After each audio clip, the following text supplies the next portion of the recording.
الذين ينفقون أموالهم ابتغاء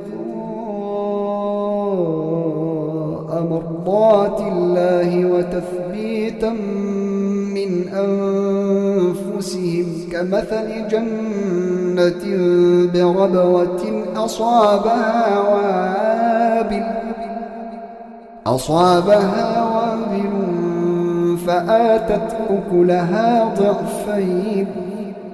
فآتت أكلها ضعفين فإن لم يصبها وابل فطل والله بما تعملون بصير. أيود أحدكم أن تكون له جنة من نخيل وأعناب تجري من تحتها الأنهار له فيها من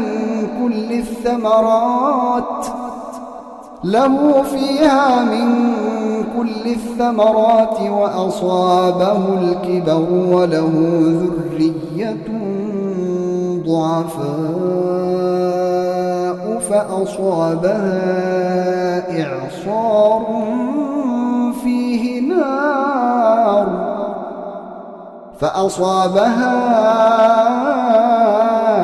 إعصار فيه نار فاحترقت. كذلك يبين الله لكم الآيات لعلكم تتفكرون. يا أيها الذين آمنوا أنفقوا من طيبات ما كسبتم ومما أخرجنا لكم من الأرض ولا تيمموا الخبيث منه تنفقون ولستم بآخذيه إلا أن تغمضوا فيه واعلموا أن الله غني حميد. الشيطان يعدكم الفقر ويأمركم بالفحشاء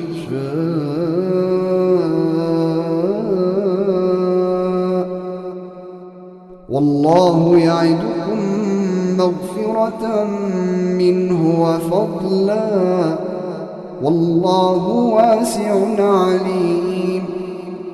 يؤتي الحكمة من يشاء ومن يؤت الحكمة فقد أوتي خيرا كثيرا وما يذكر إلا أولو الألباب.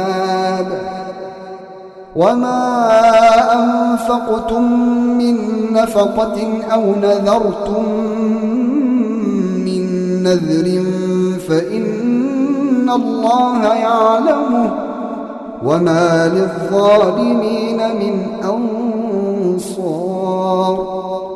إن تبدوا الصدقات فنعما هي وإن تخفوها وتؤتوها الفقراء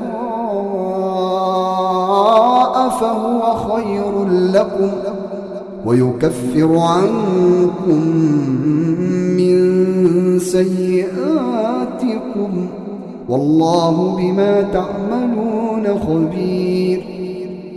ليس عليك هداهم ولكن الله يهدي من يشاء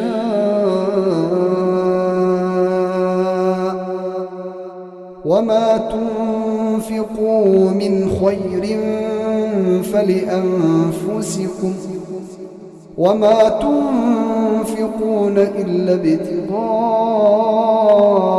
وجه الله وما تنفقوا من خير يوفى إليكم وأنتم لا تظلمون. للفقراء